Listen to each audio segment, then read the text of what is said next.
So we're talking about shoulder mobility, and one commonly overlooked thing that we never really consider before we start training or getting into complex movements are these things right here.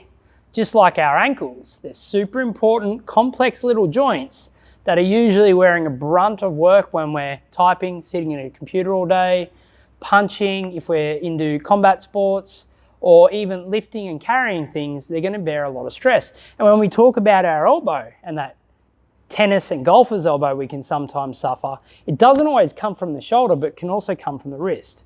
So let's tackle some wrist mobility drills that'll help mobilize your wrists, get them into a strong position, and then we'll be able to add load to them and keep them nice and healthy, particularly if we are in those sedentary positions and we do suffer from wrist issues from time to time.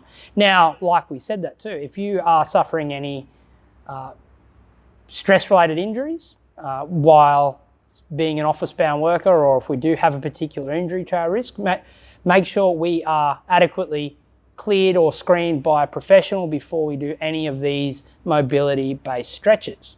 Okay, first things first, palms facing away, fingers back towards ourselves, and we're in this simple position here. Now what we're going to do is rock back and forth with a locked elbow.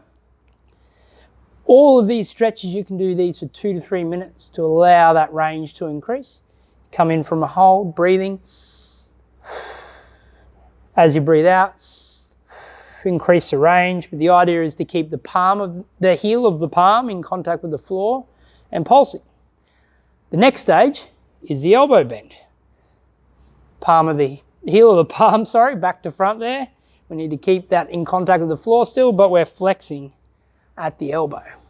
Now, if you've got golfer's elbow or tennis elbow, this might be a bit tender. So, like I said, get yourself cleared or get yourself in a healthy condition to be able to do this, or start nice and slow where you don't push into hurting yourself. The third version at which we can go to here is our single arm version. And we're going to put that hand between the legs, so in line with our center line.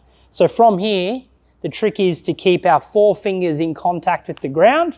We're pulling that elbow back until we touch the floor. Now, 4 fingers haven't left the ground here. Elbow touches the floor on that center line, and we come out. So we're holding that for about 2 minutes if we can. Remember, keeping this stretch, the heel of the palm can come up off the ground, but we're basically 4 fingers in contact, folding our elbow back to the floor. Now, we can work on the back of the wrist. We're putting that weight through the wrist joint here, so we've got our wrists underneath our shoulders. We're now going to make a fist, and we're going to squeeze it. Squeezing this as much as we can, working this for 2 to 3 minutes. Keeping the elbows locked, we should feel that mobility or range improve.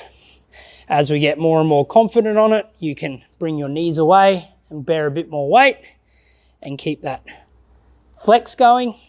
You can even come up into a push-up position and flex in if you want to add some more difficulty or some more weight to that movement. But like I said, be very careful loading. I think once we just get to this standard position and we feel nice mobile wrists, or we feel that stretch increase and our range improve, that's probably enough for the general individual. There you go, guys. Strong wrists, mobilize them, allow them to actually help you in your training and not hinder.